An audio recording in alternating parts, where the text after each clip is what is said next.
Okay, I'm back. Again, I have a 15-minute time limit, so I don't want to overdo it, if you will. But again, you got to give him credit for doing that. I mean, when Ken Penders did it, like I said, he did it essentially for half of the main story in issue 29, which was a two-story issue. So that's only like 6 or 5 pages worth, and that's it. And they did use it, as some people say, a deus ex machina, by having a portable de-roboticizer with Dulcie on hand, just in case something went wrong. So, you know, at least he's doing, Ian Flynn, give him credit, like I said, whether we like it or not, and like I've mentioned, I personally don't, but there's not much I can do about it right now. Give him credit for doing this with Sally, taking it to another level. You know, doing things that even Ken Penders and Carl Bollers wouldn't even experience.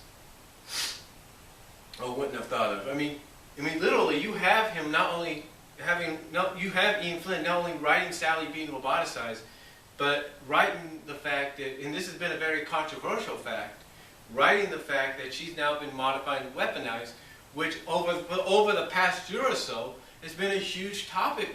Well, not a huge topic, but been a very debated topic. Because a lot of fans don't know whether or not Ian Flynn had Eggman totally, you know, gut Sally, totally have her gutted and all that by doing this and that, or he just had stuff like weaponized armor placed on her. We don't know. And again, that's still a debated topic. But like I said, you gotta give him credit for doing what not even Ken Penders did when he had the opportunity.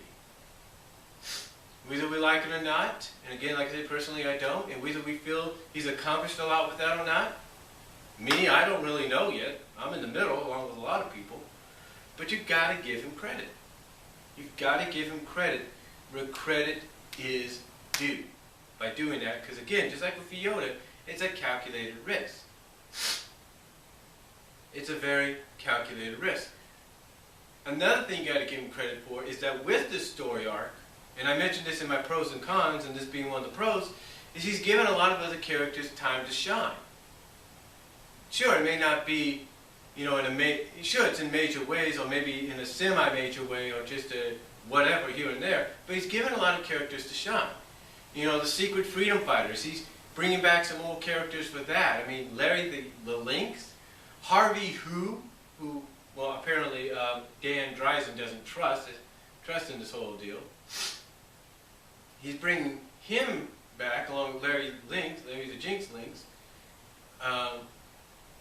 You know, bringing in, by putting this team together, I mean, even the Wolf twins from the Wolf Pack, Lita and Laiko, along with Elias, Shard, the Metal Sonic from, I think, issue 89 or 88 or something.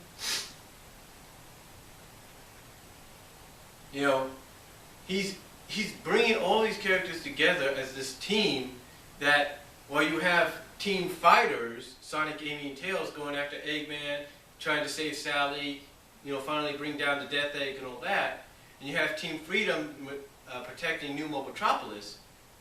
Here you have the Secret Freedom Fighters, basically, secretly, as their name would imply, trying to stop another threat in Nagas,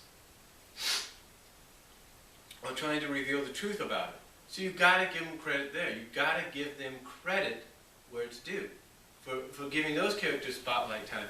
As well as, speaking of Team Freedom, take a look at Rotor, getting him back into the battle.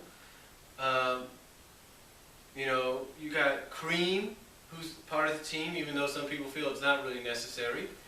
Big, who, according to the Sega Corporation, is officially retired, so you might see him gone soon. And then Heavy and Bomb, you know, you're giving them spotlight and a reason for being. Give them credit. And then Team Fighters. Of course, Sonic's always in the spotlight, it's his comic. But if you're a Tails and Amy fan, you like the fact that Tails and Amy are getting a bit of more development, are getting a bit more spotlight, and being shown to be more than just a girl, a fangirl stalker, as people call Amy, and just a mechanical young 11-year-old, 12-year-old genius. You're showing that there's more to them. And to me, that's awesome. that is awesome. I'll give it that. Yeah, I admit, I'm a supporter of the Sonic Sally pairing. Don't get me wrong about that. I am a supporter. I always have been. But I think it's awesome that you are giving a lot of these characters opportunities to shine. Whether they have a reason or not, according to the divided fan base, you're giving them a chance to shine. So it's really awesome, awesome. Then again, you got to give Ian credit. And speaking of Sonic and Sally, I know I'm going to get some flack on this, but I do give him credit for putting that relationship back together when he did. And sure, it was a short-term deal, but he brought it back together when he did. And I'll give him credit for this. He took his time with it. That's right. Just like the Iron Dominion deal was being worked up for about a year or so. The whole Iron Dominion thing was being done the way it was. Got to give him credit for slowly building this up for the past year. Over that past year span. Or near a year. Basically 10-month span. So basically almost a year. Near a year's worth of building up to the moment. So you got to give him that credit. You got to give him that credit right there, because basically what he did was he slowly built it up, and you saw the subtle hints there in the issues that came around. And that came around and came to be. He slowly, like I said, slowly started to build it back up until finally 222 came around, and it's like, okay, I'm not going to do much action with this. This is mostly an issue which is going to re-establish the Sonic and Sally relationship, which to me was great. And I even mentioned it in my review, because I give him of that issue, and I give him credit on this as well, that with that issue, he finally showed a side of Amy that got anybody that was against her to actually start to respect her a little bit.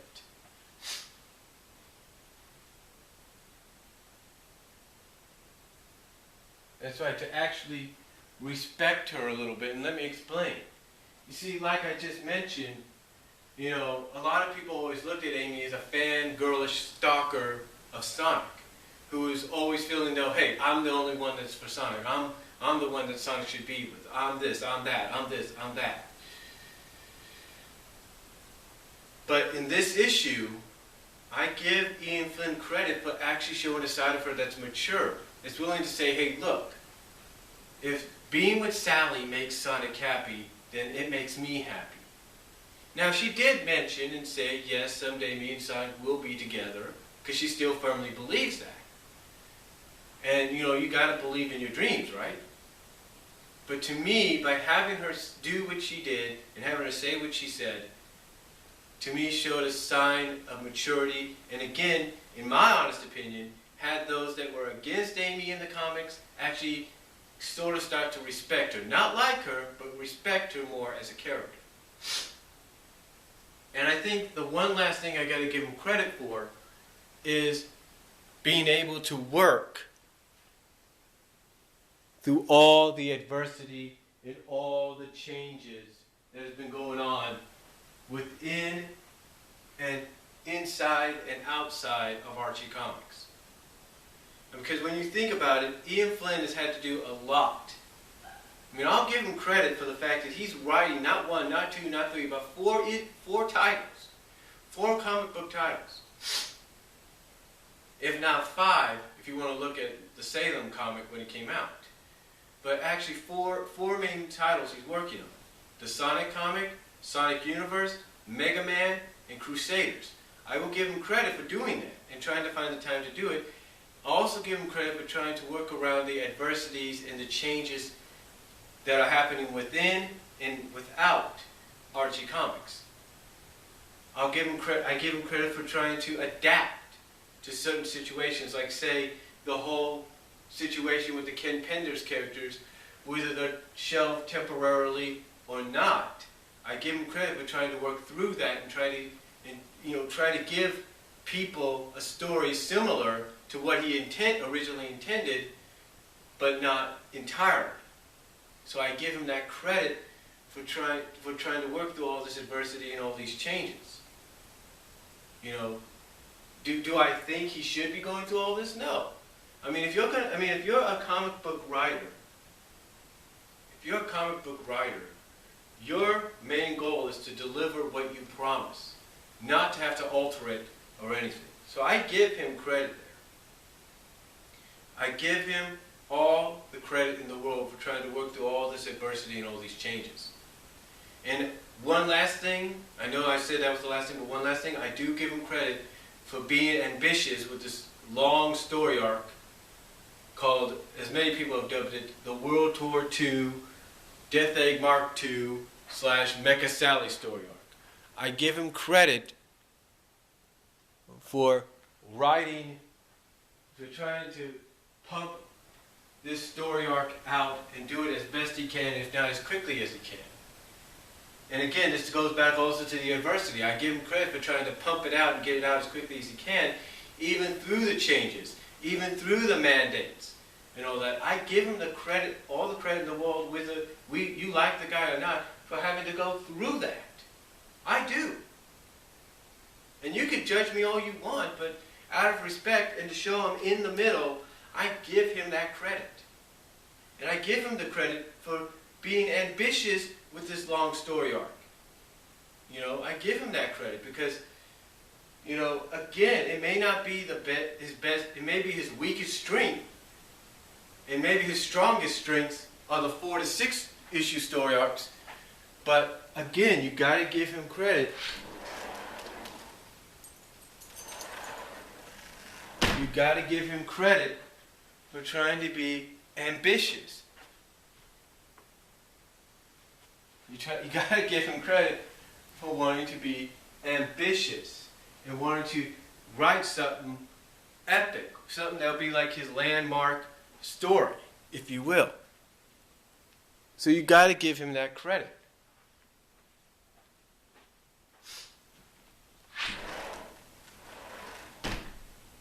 You got to give him that credit, if you will.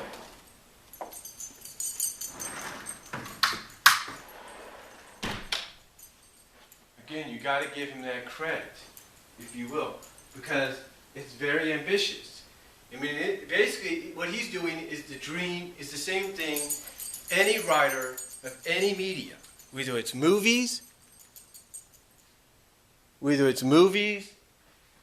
it's graphic novels, mangas, if you will, novels in general, or even comic books themselves, or even television series. The writer's main goal is to always write something epic, something landmark, something that even if they were to leave that media, leave that media, or leave that franchise, it would be the one thing that would establish them for who they are. So you got to give them that credit. And you got to give them respect and credit for that. And again, even though I believe, along with others, that this is not his strongest strength, doing his 2-year arc, and that his best strength and strongest strength are doing 4 to 6 issue arcs, you got to give him all the credit in the world for attempting this, for wanting to try this. Whether fans like it or not, whether they feel it's accomplishing a lot or not, you got to give him credit. So that's all I'm going to say in this 2-part video. And this does show you that I am in the middle, because if I wasn't, I wouldn't have given this much credit or done a 2-part video in doing so. So comment, video response down below, and I'll talk to y'all later. God bless. Take care.